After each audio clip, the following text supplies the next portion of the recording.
Graça e paz, sou o pastor Davi Nascimento, pastor presidente da Assembleia de Deus de Abraão, a Igreja da Justiça Divina pela fé, sem a lei de Moisés. Sou cooperador de Deus, ministro do Novo Testamento, semeador da palavra do Reino. Caro espectador, dê um like, compartilhe esse vídeo, se inscreva no nosso canal, ative o sininho de notificação para ser avisado de novos vídeos. Vamos todos aprender com o escritor da Epístola aos Hebreus, a altura, a profundidade, a largura das riquezas da nova aliança. Lembrando que aquele escritor, aleluia, apostólico, um judeu convertido escrevendo a uma igreja judia convertida, quando escreveu aquela epístola, procurava confirmar aquele povo a permanecer na nova aliança, visto que alguns de seus membros estavam desertando da fé, migrando para a lei e para as suas práticas.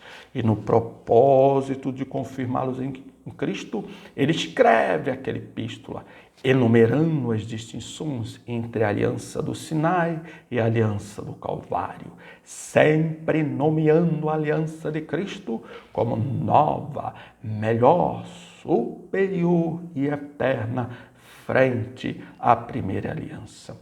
Aleluia! E a primeira das distinções entre tais alianças que temos investigado nesses vídeos é no que tange a escritura que as rege. Uma vez que em Hebreus capítulo 1, verso 1 e 2 diz: havendo Deus outrora falado muitas vezes e de muitas maneiras aos pais pelos profetas, nestes últimos dias nos falou pelo Filho, a quem constitui herdeiro de todas as coisas, pelo qual também fez o universo.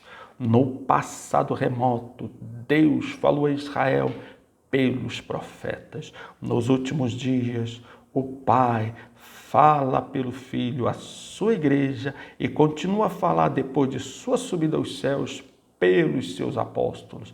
Uma vez que também em Hebreus capítulo 2, verso 3 diz: como escaparemos nós se negligenciarmos tão grande salvação, a qual inicialmente foi anunciada pelo Senhor e depois confirmada por aqueles que dele ouviram. Amém? Graças a Deus.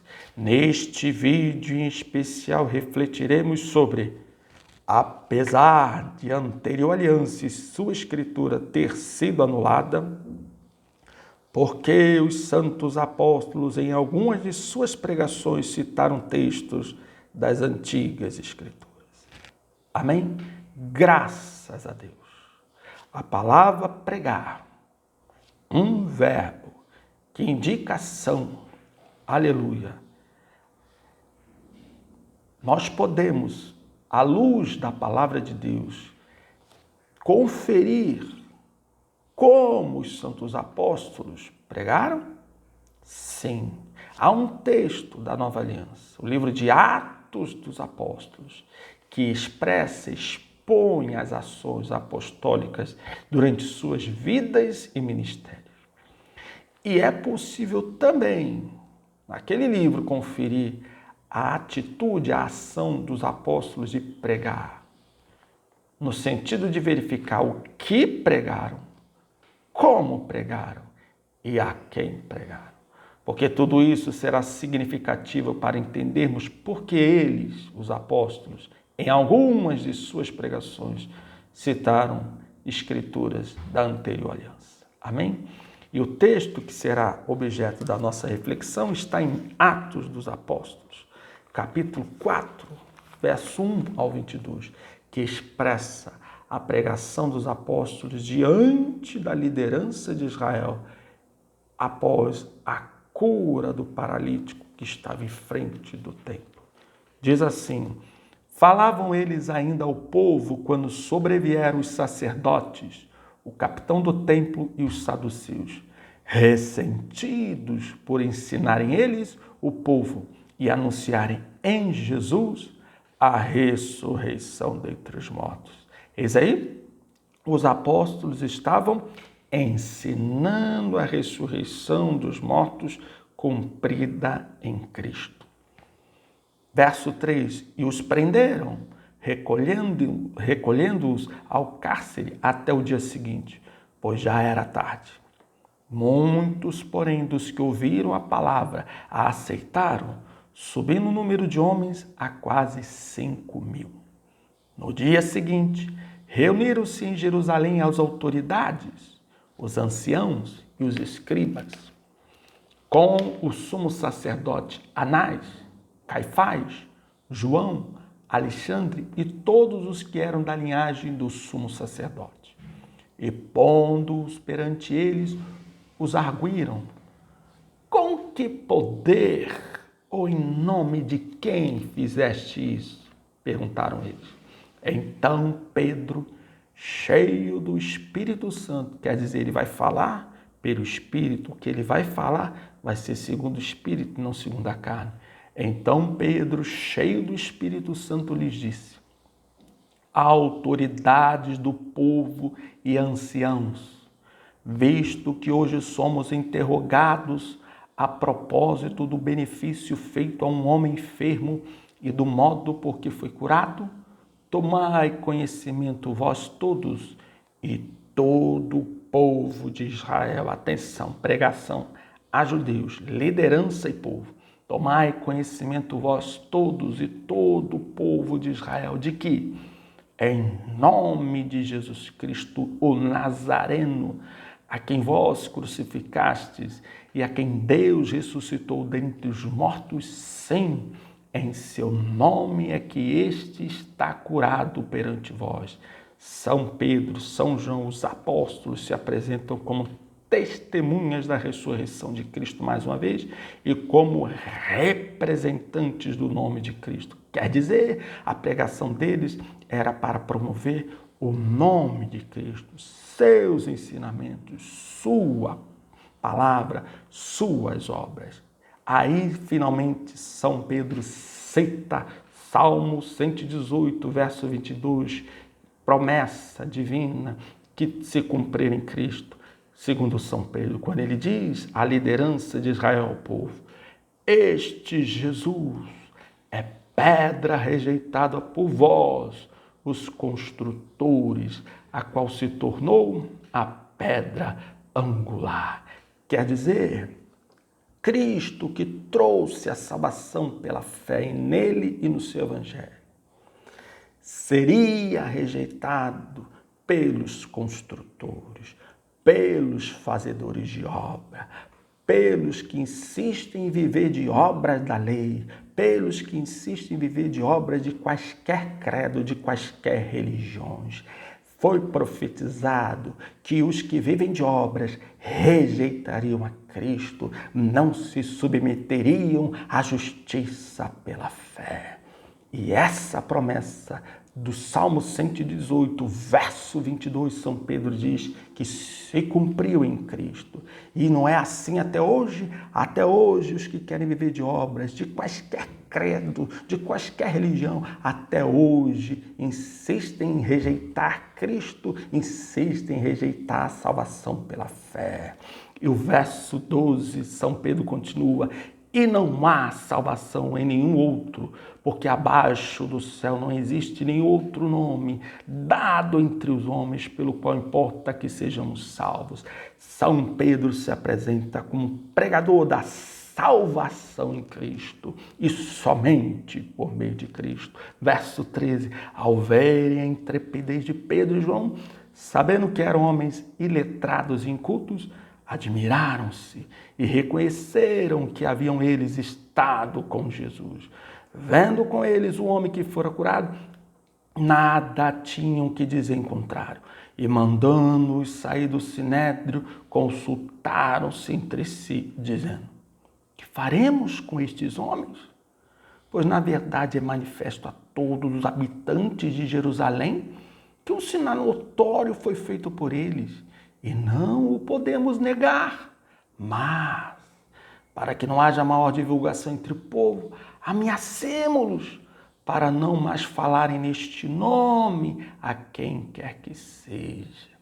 Chamando-os, ordenaram-lhes que absolutamente não falassem nem ensinassem em o nome de Jesus.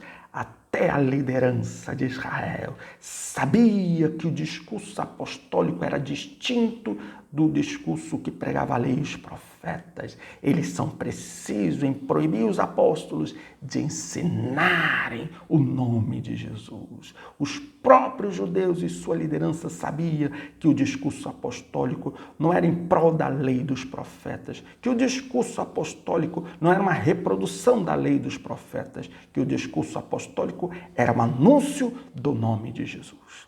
Mas Pedro e João lhes responderam: julgai se é justo diante de Deus ouvir-vos antes a vós, outros, do que a Deus. Pois nós não podemos deixar de falar das coisas que vimos e ouvimos. Vocês estão mandando que nos calemos, deixemos de falar do nome de Jesus. Por outro lado, temos ordem divina de falar do que temos visto e ouvido junto a Cristo. Não podemos deixar de cumprir o mandamento, a ordem, a determinação divina. Portanto, São Pedro está deixando claro, está revelando aos seus espectadores que eles tinham recebido a incumbência do Pai de falar, anunciar Jesus e do que ele fizera, do que ele falara. Aleluia! No verso 21. Depois, ameaçando-os mais ainda, os soltaram, não tendo achado como os castigar por causa do povo, porque todos glorificavam a Deus pelo que acontecera. Ora, tinha mais de 40 anos aquele em quem se operara essa cura milagrosa. Glória a Deus nas maiores alturas. Caro espectador, dê um like, compartilhe esse vídeo, se inscreva no nosso canal, ative o sininho de notificação para ser avisado de novos vídeos. Aleluia! Sim!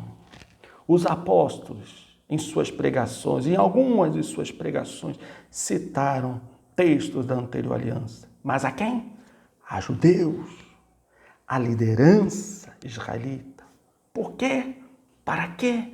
Para provar-lhes o cumprimento da Escritura em Jesus. Isso é significativo, caro espectador, porque se cumpriu, se esgotou, terminou, cessou. Isso é possível conferir em Mateus, palavras do próprio Salvador, capítulo 5, verso 17. Não penseis que vim revogar a lei ou os profetas. Não vim para revogar, vem para cumprir. Porque em verdade vos digo, até que o céu e a terra passem, nenhum i ou um tio jamais passará da lei. Atenção, até que tudo se cumpra. Caro espectador, até que Cristo viesse, a lei era invalidada pelos homens na prática. Em Mateus capítulo 15, Cristo confronta judeus que deixavam de ajudar seus pais em suas necessidades, argumentando que o que poderiam dar aos pais, davam ao Pai Celestial em oferta.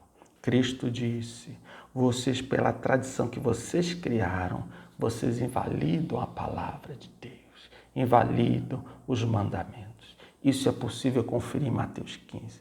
Logo, até que Cristo viesse, a lei e os profetas já vinham sendo invalidados pela rebeldia dos homens no seu dia a dia. Mas Deus não toleraria que a lei e os profetas fossem anulados pela rebeldia.